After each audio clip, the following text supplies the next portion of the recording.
احنا اجمل مكان في بني سويف وهو مول ال سي اللي على الكورنيش. يلا بينا ندخل. بجد كان شكله جميل قوي وكان شكله واسع وكبير. تعالوا نشوف ايه اللي هنشوفه جوه. هنا بقى اول ما دخلنا لقينا محل المجوهرات والاكسسوارز دي في وشنا.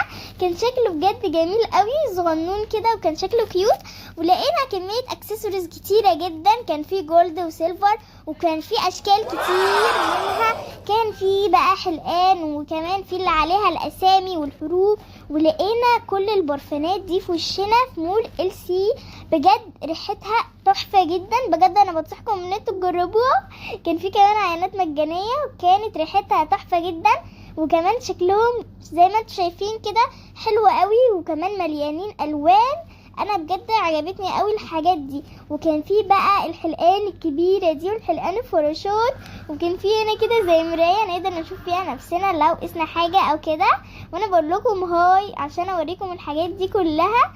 حلقان بجد جميله جدا وشكلها كبير. وكمان لقينا الاكسسوارات دي اللي هي بتتلبس في الايدين وفي كمان اللي عليها الحرف. وهنا بقى لقينا كمية خواتم كتيرة جدا. ولقينا السلسلة الرهيبة دي السلسلة اللي بيكون عليها الحرف. وفي كمان اللي بيبقى فيها لؤلؤة كده تحت الحرف. بصوا شكلها كيوت قوي وعليها كمان في كذا حرف. نقدر نشتري الحرف اللي احنا عايزينه. بجد كان شكلهم جمال قوي. انا لقيت منهم 3 وممكن برضو ان انتوا تقولوا على الحرف اللي انتوا عايزينه وهتلاقوه برضو. بجد عجبوني قوي. وكمان كان لونهم جولد كده وجميل. وسبتهم مكانهم ولقيت بقى حاجات تحفة هناك.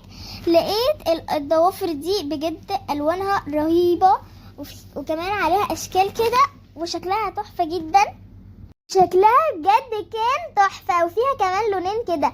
ولقيت الضوافر دي اللي هي بتلمع شوية. بجد الوانها عجبتني قوي. وبصوا الالوان المترقعة دي عجباني قوي. وكمان لقيت الرموش شايفين في منها رموش طويلة او القصيرة وفي منها انواع كتير. الضوافر دي عجبتني قوي بجد وكان اللونين لايقين على بعض. وبعدين حطيت دي مكانها تاني. بجد كان شكلهم حلو جدا. انا بحب الضوافر اصلا. وهنا بقى ماما كانت بتشوف العقد ده. وكمان لقينا خواتم كمية خواتم كتيرة جدا وكمان كانت بسيطة وشكلها حلو قوي. ماما قاسته وكان شكله جميل قوي في ايديها بجد لان هو كان رقيق خالص.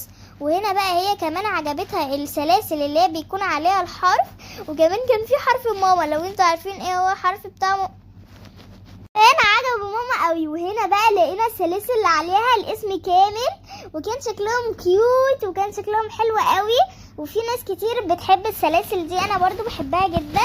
ولقينا بقى هنا الحلقان دي ماما بقى لما شافتها عجبوها جدا جدا. وهي عجبها كمان الفراشة دي وقالت انا ممكن اجربه. بجد ممكن تجربوه وكان شكله كيوت قوي. وكمان بيكون شكله كبير كده وكان شكله جميل وكمان لونه اخضر. بجد فراشة واخضر يعني الوان غريبة جدا ومطرقعة وشكلها حلو قوي. ماما كانت مبسوطة قوي بالحاجات اللي كانت هناك. انا كمان كنت مبسوطة جدا. وكان عاجبها كمان كل الاكسسوارز والحاجات دي. بتديكوا لايك على كل الحاجات الموجودة. وكمان لقينا سلسلة الشمس التحفة دي وكان لونها اخضر يعني بجد كان لونها غريب جدا. وكمان كانت عجباني انا وماما بجد. في هناك تشكيلة حاجات تحفة. ولقينا كمان السلاسل اللي هي الكوين والحاجات السيمبل البسيطة خالص اللي بتكون رقيقة كده وعجبوني برضو. وكمان جينا هنا بقى وجينا لبيت الحاجة التحفة. لقيت البيت التحفة ده وكمان قابلت الامند امز الصغيرة دي وسلمت عليها ووصفت لي مكان بيتها.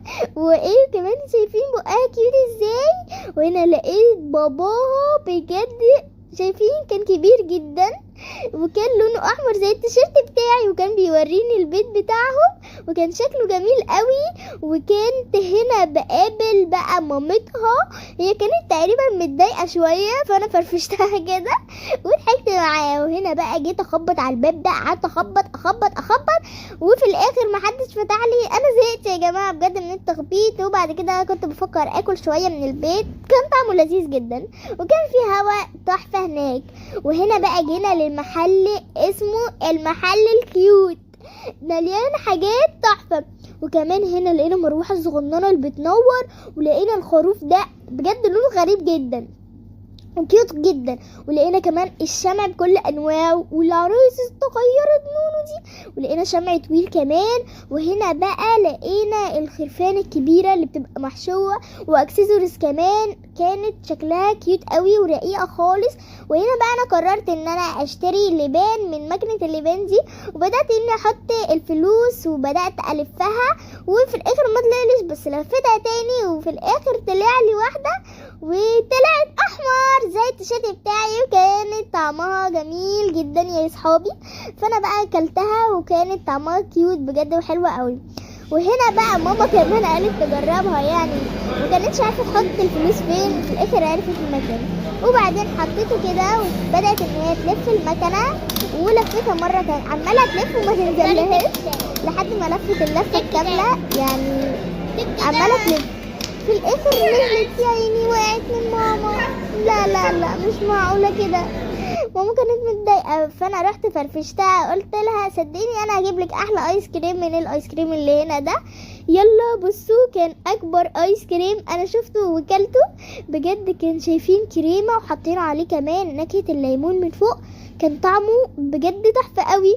وانا جبت لي واحد بالشوكولاته يعني انا وماما نتروق كده مع بعض. وكمان كان في هنا عند الراجل ده كان في ايس كريم عينات مجانيه، وكان طعمه بالفراوله وكان عليه شويه بسكويت كده، كان طعمه بجد رهيب.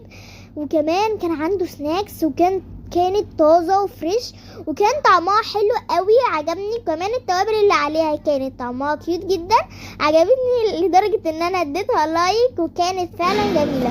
وفي اخر اليوم ختمناها بان احنا نقابل السنفور الكيوت ده وهو بيقول لكم باي.